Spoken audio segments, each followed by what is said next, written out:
From Los Angeles to a worldwide audience, this is Boaz Power TV, where we take your life to the next level. Now, internationally known speaker and author, here's Boaz. Hi, welcome to the Power Show. You are part of the Power Nation, and I'm delighted that you're here. As here we take your life to the next level by helping you improve your attitude, your relationships, your finances, and your career. This is episode number 167 on Boaz Power TV, and it's called Debt-Free Prosperity. I have a friend who's originally from another country. He came to America some 20 plus years ago and has become wealthy because of a number of reasons. Ed, his American nickname, is smart, ambitious, and a hard worker. However, one of the main reasons he has done well is how he looks at money. He looks at it differently. He takes good care of money and transforms it into wealth. To him, every dollar counts. He treats his small money well because he knows that without doing that, he would never have accumulated big money. Other than for a sound business situation, he never borrows money from anyone. He never borrows money from anyone. He considers the misuse of credit cards as borrowing money that isn't his. Isn't that a lesson we could all learn, including me? Now, although he could afford to live in a lavish home in the most expensive part of town, he doesn't. Although he could afford to buy an expensive new car, he paid cash for a nice vehicle that was 3 years old. He has always lived slightly below his means. There is a novel concept. He has saved over 10% of his income for many years. He has put that money to work conservatively, and his riches have grown steadily. He is debt-free. Debt-free. Money to him is a tool. He doesn't waste his time worrying about it. There are very valuable, powerful lessons in the attitude of my friend Ed. If you truly want to accumulate money and become financially independent, there are certain things I believe you and I must do to form a strong foundation for our financial future. The underlying tone of this particular episode of Boaz Power TV is to help you and me or someone you know to become debt-free while promoting more savings. The following are more of Ed's ideas about money. Work with a monthly budget. Work with a monthly budget. Keep a record of your income and expenses. Watch where your money goes. Most people have no idea. When you ask them, where did all of it go? They don't know. Decide what the basic necessities are: food, shelter, clothing, etc., and what you will spend on luxuries and recreation. Then stick to your budget. Stick to the budget. Unless you use it responsibly for business, stop charging. I don't anymore. I used to. It's a road to nowhere. Now these days, it's so easy to charge and charge and charge. Then the statements come in and there isn't enough money to pay for all those purchases.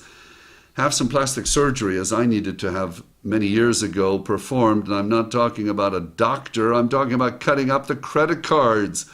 If you don't have the cash, don't buy it. There's another novel thought. If you don't have the cash, don't buy it. Wait.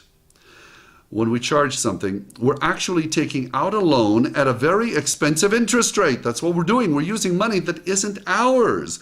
Many times when credit card balances are quite high, and I've been there, people cannot remember most of what they bought. You know what I mean? Keep 1 or 2 cards for credit purposes or for emergencies if you wish to establish good credit. Charge a small item periodically and then immediately write out a check for that amount. As soon as the statement arrives, mail the check. Don't consolidate. This is another of Ed's thoughts. Don't consolidate your debt. Some people feel this is a great way to get rid of a large number of payments. Although that may be true, you're probably going to end up paying a high interest rate for a larger amount of money. And usually other debts crop up and you're back to paying several different bills all over again. If you currently owe money to numerous people, call each one of them and work out a payment plan. People, when you're honest with them, are usually willing to help. You will find that most creditors are happy to work with you as long as you keep them informed and make some kind of regular payments. Now, here's another idea concerning getting out of debt, is to concentrate all your efforts on the smallest debt first. What I want you to do is get some victories early on, because if you keep working on the biggest ones and you don't see any real progress, the mind after a while says, what's this all about? So focus on the smallest debt first. Write an affirmation that states you have paid off that debt by a set date. Look for all kinds of ways to wipe that first one out quickly. Perhaps you could take a part-time job, have a garage sale or whatever. Be creative. Your job is to get rid of the smallest debt as quickly as possible, because that's another mental anchor that's holding you down. Before you know it, the money will surface and to pay off the smallest debt, and you'll be so excited and proud of yourself. That initial victory will give you tremendous energy to use on the next target, the next largest debt. Concentrate all your efforts on getting rid of this next debt. Use the same theory on all of the rest of your debts, and in time, you will be debt-free. I got to tell you, it feels great to be debt-free, and I want you to have the same feeling. This really works. Just do it. And then save, save, save. People worry so much about credit scores. I'd much rather have a whole bunch of cash. Then you have your own credit score. You dictate what happens. It's important to pay yourself first every day, every month. Instead of buying a latte every day of the week, how about skipping one or two of those and putting the money in a savings envelope? Instead of buying that junk food, add whatever you would have spent on it to an envelope that you put some cash in every day. You'll develop momentum as you see savings dollars accumulate over time. Now, another great way to save concerns the mortgage on your home. In many cases, you could save 10 to 12 years of payments on a 30-year loan by simply paying an extra 3% each month. An extra 3% beyond the regular payment. Make out a separate check and label it for principal only. You want this to go to the right place. Call your mortgage company for details. And then another idea, stop before you buy. Just stop before you buy. When you have that urge over you to buy something you have just seen, stop. In most cases, that item will not run away if you don't buy it right now. Think about it for 30 days. Get a picture of it, put it on the refrigerator. And if in 30 days you still want to buy it and charge it, go ahead. Chances are you'll think, what was I thinking? You will probably decide that you didn't need it at all. Then another idea, operate on 90% of your income. 90% of your income. Look for ways to cut your expenses by 10%. What if you worked for a company and they said, for us to exist, you've got to lower your particular income and everybody else's by 10% for a whole year. Then at the end of the year, you'll get the money back, but this is what we need to do to survive. Otherwise, everybody's out of work. Wouldn't everybody do it? Of course, everybody would live on 90% of their income to get the other part back at the end of the year. Then why don't you pretend that's the way it is? And you'll be amazed how you'll adjust to 90% of your check, save the other 10%, and pay yourself first.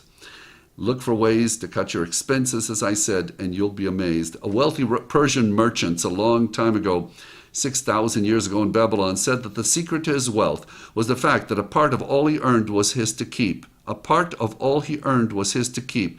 Why don't you and I do the same thing? Let's find a way to live on 90% of our current income, save the first 10%, and pay ourselves. Well, there you have it.